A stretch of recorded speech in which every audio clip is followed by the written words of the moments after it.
अस्सलामुअलैकुम। बोल न्यूज के साथ मैं हूं फराज अहमद और मैं हूं गौहर इशरात। हेडलाइंस आपने जानी, बुलेटिन का बाकायदा आगाज करें। सबसे पहले आपको बताएं वजीर आजम कौन बनेगा।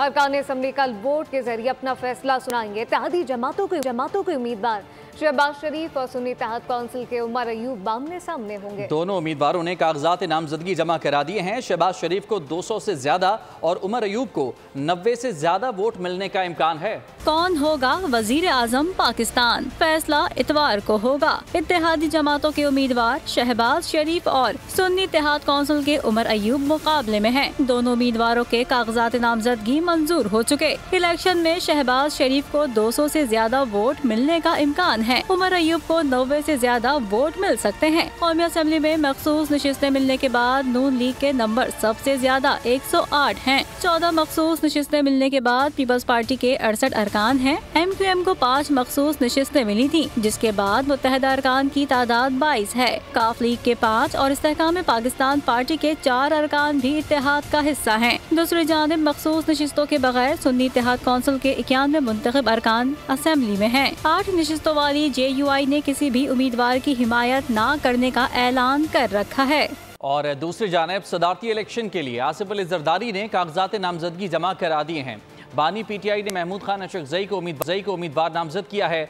सदर मुमलिकत का इंतखाब 9 मार्च को होगा। कौन होगा अगला सदर? तगड़ी हिमायत के साथ 2 अहम उम्मीदवार सामने आ गए। आसिफ जरदारी और महमूद खान अचकजई आमने सामने होंगे। सुन्नी इत्तेहाद कौंसिल ने महमूद खान अचकजई को सदर के लिए उम्मीदवार नामजद कर दिया। आसिफ जरदारी पीपल्स पार्टी और नून लीग के मुश्तरका उम्मीदवार हैं। फारूक H नाइक ने उनके कागजात नामजदगी जमा कराए। सदारती इंतखाब के लिए कागजात नामजदगी की जाँच पड़ताल इतवार को होगी। 5 मार्च दोपहर 12 बजे तक कागजात वापस लिए जा सकते हैं। सदर मुमलिकत का इंतखाब 9 मार्च को होगा। बिलावल भुट्टो जरदारी कहते हैं महमूद अशरफजई PTI के नुमाइंदे बनने जा रहे हैं तो इन्हें कौम परस्त नहीं कहा जा सकता। वफाकी हुकूमत में वजारतें नहीं ले रहे, लेकिन अपनी राय जरूर देंगे। कोयटा में प्रेस कॉन्फ्रेंस करते हुए बिलावल भुट्टो ने नौमुंतखब वज़ीर आला सरफराज बुगटी को मुबारकबाद दी। बोले कि नए वज़ीर आला को सबसे पहले गवादर जाने का कहते हैं। दहशतगर्दों और इंतहा पसंदों का मुकाबला करेंगे। अगर अचक साहब, जिसके लिए मेरा बहुत एहतराम है, इज़्ज़त है, अगर वो PTI का नुमाइंदा बनना जा रहा है तो फिर वो अपने आप को कौम परस्त तो नहीं कह सके। वफाकी हुकूमत में पाकिस्तान पीपल्स पार्टी की तो हम वजारतें तो नहीं संभालेंगे, अगर हम अपने इनपुट ज़रूर देंगे। चीफ मिनिस्टर सरफराज बुगटी साहब को मुबारकबाद देना चाह रहा हूँ। मैंने चीफ मिनिस्टर सरफराज बुगटी साहब से ये रिक्वेस्ट किया है कि जो पहला दौरा बहैसियत वज़ीर आला बलोचिस्तान वो इंशाल्लाह ताला गवादर में होगा। हमारा कोशिश होगा कि जहाँ तक दहशतगर्दी है हम नेशनल एक्शन प्लान के मुताबिक दहशतगर्दों का, इंतहा पसंदों का मुकाबला करें। सदारती उम्मीदवार महमूद खान अशरफजई बलोचिस्तान के लिए बहुत मस्बत पैगाम दे रहे हैं। बानी PTI की चॉइस की कदर करते हैं। उमर अयूब कहते हैं कि जो भी पार्टियां साथ देंगी उनके साथ मिलकर पाकिस्तान को बुलंदियों तक पहुंचाएंगे, महरूमियों को ख़त्म करेंगे। जई साहब हमारे सदारती उम्मीदवार होंगे। ये बलोचिस्तान के लिए एक बहुत पॉजिटिव मैसेज है। मैं वैसियत वर्कर पाकिस्तान तहरीक इंसाफ अपने लीडर इमरान खान साहब की चॉइस को हम लोग सल्यूट करते हैं। जो पार्टियां हमारे साथ मिलेंगी इस काफले में हम लोगों ने पाकिस्तान को बुलंद तरीन सतहों पर पहुंचाना है इंशाअल्लाह ताला। ये हम लोग काविशें करेंगे और ये सिलसिला महरूमियों को जाए इसको। मौलाना फजलुर रहमान ने महमूद खान अचकजई को सदर के लिए वोट देने से इनकार कर दिया है। रहनुमा PPI खुर्शीद शाह कहते हैं कि मौलाना फजलुर रहमान सदारती इलेक्शन में वोट देंगे। MQM ने आसिफ अली जरदारी को वोट देने का ऐलान नहीं किया। चाह कर भी आपको वोट नहीं दे सकते। मौलाना फजलुर रहमान ने महमूद खान अचकजई को टकासा जवाब दे दिया। सदर के उम्मीदवार हिमायत के लिए सरबराह JUI से मिलने गए थे। मुलाकात में मौलाना फजलुर रहमान ने कहा मरकज और सूबों में किसी भी हुकूमत साजी का हिस्सा न बनने का फैसला कर चुके हैं, लेकिन पार्लियामान के अंदर और बाहर मिलकर इंतखाबी बेज़ाब्तगियों को बेनकाब करेंगे। मौलाना का मौक़िफ़ अपनी जगह, लेकिन खुर्शीद शाह पुरुमीद हैं कि JUI सदारती इलेक्शन में वोट देगी। मौलाना फजलुर खान आपको सदारती इंतखाब के लिए सदर जरदारी साहब को वोट देने जा रहे हैं? इंशाल्लाह पूरी कोशिश है। और महमूद अचकज़ई के लिए जो अल्फाज हैं चेयरमैन PTI के, वो देख रहे असेंबली में जो है, अगर आज उनके लिए यूज़ किया है तो हमें कोई इतराज़ नहीं है, ये उनका राइट है। मुत्तहिदा कौमी मूवमेंट पाकिस्तान हुकूमती इत्तेहाद में शामिल है। पार्टी शहबाज शरीफ को वोट देने पर राजी भी है, लेकिन आसिफ जरदारी को वोट देने से मुतालिक अभी तक कोई ऐलान सामने नहीं आया। MQM के साथ माजी में अच्छे ताल्लुकात रहे हैं। सदारती इलेक्शन में वोट के लिए MQM के पास जाएंगे। वज़ीर आला सिंध मुराद अली शाह ने इशारा दे दिया, कहा सिंध में बल्दियाती हुकूमतें बाइख्तियार हैं। MQM के बल्दियात से मुतालिक मुतालबात पंजाब के लिए हो सकते हैं। के पास जाएंगी, जिसकी वोट है उन सबसे रिक्वेस्ट करेंगे। मैंने तो आपको याद होगा असेंबली के अंदर स्पीकर के इलेक्शन के लिए भी रिक्वेस्ट की थी मेंबरान को कि हमें सपोर्ट करें, और इंशाल्लाह ताला प्रेसिडेंट आसिफ अली जरदारी साहब के लिए भी हम पार्टी की लीडरशिप की गाइडलाइंस में हर एक से रिक्वेस्ट करेंगे। MQM के साथ हमारी पहले भी अच्छे ताल्लुकात रहे हैं, हमने कोalitions में भी साथ काम किया है। आगे चल के भी हम एक वर्किंग रिलेशनशिप जरूर रखना चाहेंगे कि असेंबली के अंदर इस सूबे के फलाह के लिए, सूबे के लोगों के लिए, सूबे के लोगों की तरक्की के लिए, अमन अमान के लिए हम कोऑपरेट करें, वो हमसे कोऑपरेट करें, और हमारी जो भी गलतियां हैं उस पर जायज़ तनकीद ज़रूर करें ताकि हमें भी इस्लाह का मौका मिले। पाकिस्तान पीपल्स पार्टी के मीर सरफराज बुगटी बलूचिस्तान के वज़ीर आला मुंतखब हो गए। इनके मद्दे मुकाबल किसी उम्मीदवार ने कागजात नामजदगी जमा नहीं कराए थे, जबकि खैबर पख्तूनख्वा असम्बली में अली अमीन गंडापुर ने हलफ ले लिया। गवर्नर हाउस पेशावर में नौमुंतखब वज़ीर आला से हलफ लिया गया। आज का दिन बलूचिस्तान और खैबर पख्तूनख्वा असम्बली के नाम रहा। पाकिस्तान पीपल्स पार्टी के मीर सरफराज बुगटी बलूचिस्तान के नए वजीर आला बन गए। चुनाव के लिए पोलिंग में मीर सरफराज बुगटी ने 41 वोट लिए। सरफराज बुगटी का कहना था कि किसी किस्म की करप्शन को बर्दाश्त नहीं किया जाएगा।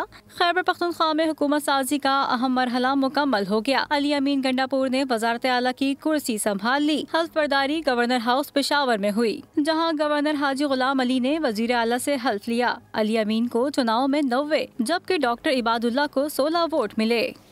धांधली करके हमें ऐवान से निकाला गया, अरबों रुपए लगाकर इंतखाबात के नाम पर मजाक किया गया। इलेक्शन को 25 करोड़ अवाम ने हुकूमत बनने से पहले ही मुस्तरद कर दिया। अमीर जमात इस्लामी सिराजुल हक की तनकीद, कहा जुल्म, जबर और इस्तेहसाल का निज़ाम मजीद नहीं चलेगा। हमें बाहिर किया गया और धांधली की गई, हमारे वोट चुराए गए। जाली इलेक्शन, जाली हुकूमत नहीं चलती है। आप 2 महीने चलाएंगे, आप 4 महीने चलाएंगे, ज्यादा से ज्यादा 9 महीने चलाएंगे। बहरहाल ये कंपनी चलने वाली नहीं है। जमात इस्लामी का अज़म है, जमात इस्लामी का ऐलान है कि हम पाकिस्तान के 25 करोड़ अवाम के हुकूक के लिए लड़ेंगे। ये जुल्म का निज़ाम, ये जबर का निज़ाम, ये इस्तेहसाल का निज़ाम, ये अब मजीद नहीं चलेगा। इलेक्शन कमीशन से कहता हूं कि जितना जल्द आप इलेक्शन में कौम ने जिस पर एतमाद किया है उनको उनका हक दिया जाए। PTI वाले अमेरिका से अपने लीडर को NRO दिलवाने की भीख मांग रहे हैं। IMF से भी कह रहे हैं कि NRO दिलवा दो। रहमान लीग एहसन इकबाल कहते हैं कि मुल्की माशी बहाली के सफर को फसाद और इंतशार से सबोतास नहीं करने देंगे। NRO नहीं मिलेगा, बानी PTI अदालतों में अपने बेगुनाही का सबूत पेश करें। इस वक्त अमेरिका और IMF के पैरों में गिरी हुई है और इमरान खान के लिए NRO मांग रही है। इस वक्त PTI के तमाम ओवरसीज ब्रांचेस अमेरिका के congressman, senators, members of the house के दफ्तरों के बाहर कतारें लगा के खड़े हैं। उनसे भीख मांग रहे हैं कि हमारे लीडर को NRO दिलवा दो। इसी तरह IMF को खत लिख के जहाँ पर वो मुल्क की सियासी खुद मुख्तारी, मुल्क की माली खुद मुख्तारी पे हमला आवर हो रहे हैं, वो IMF से भी कह रहे हैं कि हमें NRO दिलवा दो। मैं इमरान खान साहब को और PTI को कहना चाहता हूँ कि उन्हें NRO नहीं मिलेगा। पाकिस्तान की अदालतों के सामने अपनी बेगुनाही साबित करनी होगी। इंतखाबी नताइज में मुबैना रद्दोबदल, सुन्नी इत्तेहाद कौंसिल का ग्रैंड अलायंस बनाने का दावा। असद कैसर कहते हैं कि मुल्क में आइन की बालादस्ती चाहते हैं। इन कुव्वतों को इकट्ठा कर रहे हैं जो धांधली के खिलाफ हैं। सिंध, बलोचिस्तान और KPK की तमाम सियासी जमातों से बातचीत करेंगे। वकला बरादरी से दरख्वास्त है कि वो भी साथ दें। हम एक ग्रैंड अलायंस की तरफ जा रहे हैं जिसमें हम तमाम उस कुव्वतों को इकट्ठा करेंगे जो इस रिगिंग के हवाले से कर हाथ उठाओ उससे पकड़ लेना। हम चाहते हैं कि मुल्क में सुप्रीमेसी ऑफ कॉन्स्टिट्यूशन, हम चाहते हैं कि मुल्क में जो है ना इंडिपेंडेंस ऑफ जुडिशरी, हम मुल्क में कानून की हुक्मरानी चाहते हैं। इसके लिए हम सिंध की जो पॉलिटिकल पार्टीज हैं, जो बलूचिस्तान की पॉलिटिकल पार्टीज हैं, जो खैबर पख्तूनख्वा की और पंजाब के हैं, हम पूरे मुल्क में जो है ना इस किस्म की हम इकट्ठा करेंगे जो आइन की बालादस्ती के लिए, कानून की बालादस्ती के लिए और जुडिशरी की इंडिपेंडेंस के लिए। और हमारी रिक्वेस्ट होगी हमारी लीगल लॉ जो हमारी लॉ बरादरी थी, वो कला बरादरी थी, कि वो भी इस तहरीक में साथ हो। पीटीआई की लीडरशिप चार पार्टियों की मनकूहा हो गई। दुनिया को लोटा लोटा कहने वाले खुद लोटों की बारात बन बैठे हैं। आज आसिफ की तनकीद कहा कि इक़्तिदार के लिए अपनी पार्टी छोड़कर नाम तब्दील कर दिया गया। उनकी सारी लीडरशिप देते हैं चार पार्टियों की मनकूहा रही है, तो उससे उनको तो कोई इस चीज़ का हिजाब नहीं।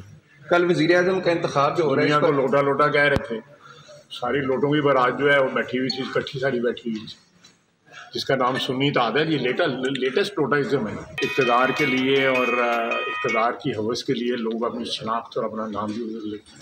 तो वज़ीर आज़म के इंतखाब के हवाले से कल क्या एक्सपेक्टेशन? अल्लाह खैर करेगा। मियाँ शहबाज शरीफ जो है दोबारा जो है वज़ीर आज़म बनेगा। इलेक्शन 2024 शफाफ थे। इप्सॉस ने इलेक्शन की शफाफियत और धांधली से मुतालिक रिपोर्ट जारी कर दी। रिपोर्ट के मुताबिक चारों सूबों में 3000 से ज़ायद लोगों का सर्वे किया गया।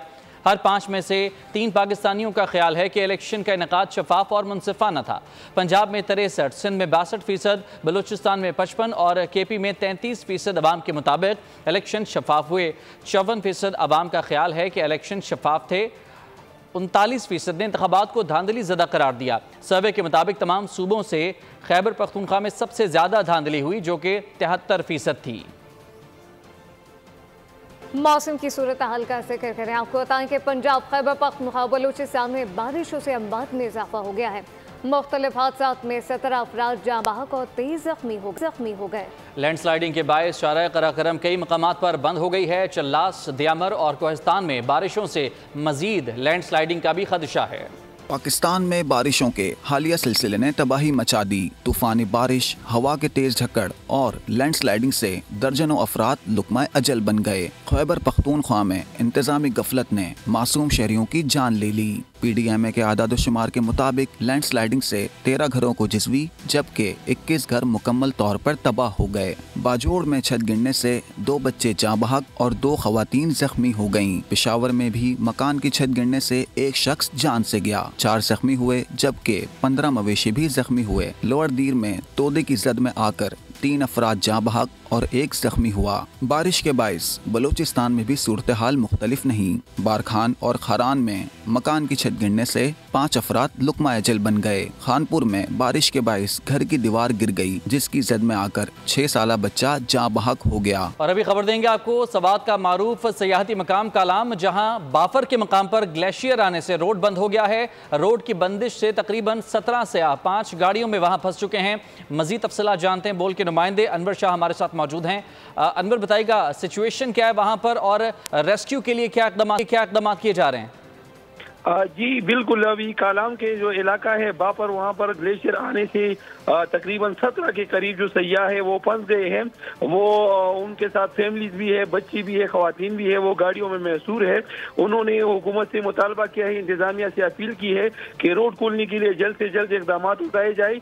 तकरीबन 4-5 घंटे गुजरने के बाद भी इंतजामिया की तरफ से वहाँ पर मशीनरी अवेलेबल नहीं की गई है, जिसकी वजह से वहाँ पे जो सयाह है वो फंस चुके हैं और उनको काफी मुश्किलात का सामना है।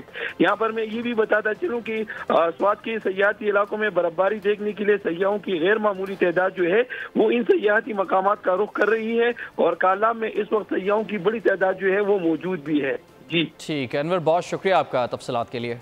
और अब ये जानिए, पेशावर में बारिश से जल थल एक हो गया। नशेबी इलाके पानी में डूब गए हैं। मुख्तलिफ शाहराहें और गली कूचे तालाब का मंजर पेश करने लगे। निज़ाम ज़िंदगी दरहम बरहम हो गया है, जबकि बिजली का निज़ाम भी मुतासर है। इस हवाले से देखिए पेशावर से नवाब शेर की रिपोर्ट। पेशावर में बारिश से शहर की मुख्तलिफ सड़कों पर कई फुट पानी जमा है। शहरियों को रोजमर्रा मामलात में मुश्किलात का सामना है। पानी की बूंदें बरसते ही 234 फीडर स्ट्रिप हो गए। शहरियों का कहना था कि थोड़ी सी बारिश से शहर में बिजली गायब हो जाती है। निकासी का कोई हल नहीं है। यहाँ पे थोड़ी सी बारिश हो जाती है, पानी कड़ा हो जाता है। अभी पानी की वजह से बिजली नहीं है, गैस नहीं है। इशू है वो यहाँ के ड्रेनेज के सिस्टम का है। ड्रेनेज की वजह से आप देख सकते हैं कि सड़कों की हालत भी यहाँ पे ख़राब है। नालियाँ जो हैं वो भी ओवरऑल बंद है यहाँ पे। और सबसे मेन जो इशू है वो ये है कि यहाँ पे सफाई के लिए भी बंदे मौजूद नहीं हैं। यहाँ पर जैसी बारिश स्टार्ट होती है तो बिजली चली जाती है और गैस भी उसके साथ चला जाता है। शहर के बेशतर इलाकों में निकासी आपके नाकिस निज़ाम की वजह से नालियाँ और गटर उबल पड़े। कैमरामैन मोहम्मद हुसैन के साथ नवाब शेर, बोल न्यूज़, पेशावर। मुल्क भर में बारिश और बर्फबारी ने जाती सर्दी को ब्रेक लगा दिए हैं। आज़ाद कश्मीर, गिलगित बल्तिस्तान, खैबर पख्तूनख्वा में बर्फबारी, बलूचिस्तान में भी कड़ाके की ठंड है, जबकि लाहौर में भी बारिश और यालाबारी से सर्दी मजीद बढ़ गई है। मुल्क भर में कहीं बारिश तो कहीं बर्फबारी ने ठंड बढ़ा दी। आजाद कश्मीर के सरसब्ज मकामात बर्फ से ढक गए। सवात में भी हर तरफ चांदी बिखर गई। गलियात में भी हर सू सफेदी छा गई। गिलगित बल्तिस्तान में भी कड़ाके की ठंड। कोयटा में बादलों के डेरे, मौसम शदीद सर्द हो गया। कराची में भी बारिश के बाद सर्द हवाओं का राज है। लाहौर में भी बादल जमकर बरसे, थल एक हो गया। कई इलाकों में ज़ालाबारी भी हुई, सर्दी बढ़ गई। महकमा मौसमियात ने 24 घंटे के दौरान बालाई खैबर पख्तूनख्वा, कश्मीर, गिलगित बल्तिस्तान, इस्लामाबाद और खित्ता पोटोहार में तेज हवाओं और गरज चमक के साथ मजीद बारिश की पेशगोई कर दी। पहाड़ों पर बर्फबारी का इम्कान है। और अब रुख करते हैं कराची का, जहां कल होने वाली बारिश के बाद शहरी आज गर्मा गर्म पकवान से महजूज हो रहे हैं। हमारे नुमाइंदे मोहम्मद काशान हमारे साथ मौजूद हैं। काशान, बारिश तो कल ख़त्म हो चुकी, लेकिन आज दिन भर ठंडी हवाओं का सिलसिला जारी रहा। अभी भी काफ़ी ठंड है कराची में।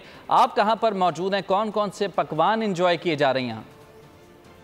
हाँ जी बिल्कुल, देखें कराची में बारिश के बाद जैसे ही एक बस्ता हवाओं ने डेरे डाले, वैसे ही कराची के शहरी भी जो है वो खाने पीने निकल पड़े हैं। मैं इस वक्त कराची की मशहूर फूड स्ट्रीट पर मौजूद हूँ, जहाँ पर शहरियों की बड़ी तादाद में रुक किया और गर्मा गर्म पकवान से वो महसूस हो रहे हैं। कैमरामैन साजिद कमाल मेरे हमरा मौजूद है। ये आपको मनाजिर दिखाएंगे कि कोई गर्मा गर्म किसी की फरमाइश है कटाकट बनवाने की, तो कोई गर्मा गर्म सजी किसी ने ऑर्डर करा है। यहाँ पर खाने मुख्तलिफ जो है तैयार किए जा रहे हैं, जबकि शहरी जो है हम उनसे भी बात करेंगे कि आज मौसम भी बड़ा सुहाना मौसम है और कल से बारिश के बाद मौसम ने जो अंगड़ाई ली और एक बस्ता हवा चलने का सिलसिला जारी। शहरी जो है वो भी यहाँ पर हमें खाते पीते जो है वो दिखाई दे रहे हैं। उनसे भी बात करेंगे कि मौसम काफ़ी अच्छा था और आज वो अपने दोस्तों के हमरा जो यहाँ पर खाना खा रहे हैं। क्या कहना चाहेंगे? मौसम भी अच्छा था, कल बारिश हुई, एक बस्ता हवा कराची में चल रही है, आप दोस्तों के हमरा यहाँ पर मौजूद हैं। बिल्कुल, बहुत अच्छा मौसम है कराची में और काफ़ी अर्से बाद हमें अच्छी ठंड देखने को मिल रही है, तो वो एंजॉय करने खाना खाने आए हुए हैं बंस रोड। चलिए, बहुत शुक्रिया। जी बिल्कुल, आपने देखा कि शहरी भी काफ़ी खुश है कि इतने सालों बाद ऐसी ठंड देखने को करा मिली और वो अपने दोस्तों के हमरा यहाँ पर तरह तरह के पकवान खा रहे हैं और उससे महसूस हो रहे हैं। बहुत शुक्रिया आपका। रावलपिंडी में मुसलसल बारिश के बायस पाकिस्तान सुपर लीग सीजन 9 के आज होने वाले दोनों मैच मंसूख कर दिए गए। दोपहर 2 बजे पेशावर ज़ल्मी का मुकाबला लाहौर कलंदर का मुकाबला होना था, जबकि शाम 7 बजे इस्लामाबाद यूनाइटेड और कोयटा ग्लैडिएटर मध्य मुकाबले थे। चारों टीमों को 1-1 पॉइंट दे दिया गया। बादलों की धुआंधार innings. Pakistan super league season 9 के पिंडी क्रिकेट स्टेडियम में होने वाले दोनों मैच बारिश की नजर हो गए। मुसलसल बारिश और खराब आउटफील्ड की वजह से टॉस भी न हो सका। दोपहर 2 बजे पेशावर ज़ल्मी और लाहौर कलंदर्स का मुकाबला होना था। आधे घंटे ताखीर से 2:30 बजे एम्पायर्स ने पिच का मुआयना भी किया। दोनों टीमों के खिलाड़ी वार्म अप के लिए मैदान में भी आए, लेकिन फिर तूफानी बारिश शुरू हो गई और खेल नामुमकिन हो गया। इस दौरान शायकीन क्रिकेट भी स्टेडियम पहुंचना शुरू हो गए थे, उन्हें भी मायूस घर लौटना पड़ा। दूसरा मैच रात 7 बजे मेजबान टीम इस्लामाबाद यूनाइटेड और कोयटा ग्लैडिएटर्स के दरमियान शेड्यूल था, लेकिन बारिश के बायस उसे भी मंसूख कर दिया गया। इस तरह चारों टीमों को 1-1 पॉइंट मिल गया, जिसके बाद पॉइंट्स टेबल पर दिफाई चैंपियन लाहौर कलंदर्स का भी 1 पॉइंट के साथ खाता खुल गया। और अब ये जानिए कराची आरामबाग में फ्लैट से मिलने वाली खातून की लाश की शनाख्त कर ली गई है। पुलिस को शुबा है कि खातून को किसी जान पहचान के शख्स ने कत्ल किया। कायदाबाद में डाकू की फायरिंग से 60 साला शहरी जख्मी हो गया। कराची आराम बाग में गुज़श्ता रोज फ्लैट से मिलने वाली लाश किसकी है, मुअम्मा हल हो गया। मकतूला की शनाख्त 60 साला साबिरा के नाम से हुई। खातून बेवा थी और घर में अकेली रहती थी। मकतूला के मुंह पर शापर चढ़ा हुआ था। घर में लूटमार की गई, सामान बिखरा हुआ था। पुलिस ने शुबा जाहिर किया कि मुअम्मर खातून को किसी जान पहचान वाले शख्स ने कत्ल किया। उधर कायदाबाद पुल पर डाकुओं की फायरिंग से 60 साला शहरी जख्मी हो गया। गबोल टाउन में पुलिस ने कार्रवाई करके सिक्योरिटी गार्ड का कातिल पकड़ लिया। ज़ैनब मार्केट में फैमिली से लूटमार करने वाले डकैत को शहरियों ने धर लिया, पुलिस के हवाले भी किया। कोरंगी अवामी कॉलोनी में पार्को लाइन से तेल चोरी करने वाले 4 मुल्जिमान को गिरफ्तार कर लिया गया। और अब कुछ बात करते हैं गजा की ताज़ा तरीन सूरत हाल के हवाले से, जहां अमराती अस्पताल के करीब बेघर अफराद के खेमे पर इसराइली फौज ने हमला कर दिया। जुनूनी इसराइलियों की सफाकाना कार्रवाई, 11 अफराद शहीद और मुतादिद जख्मी हो गए।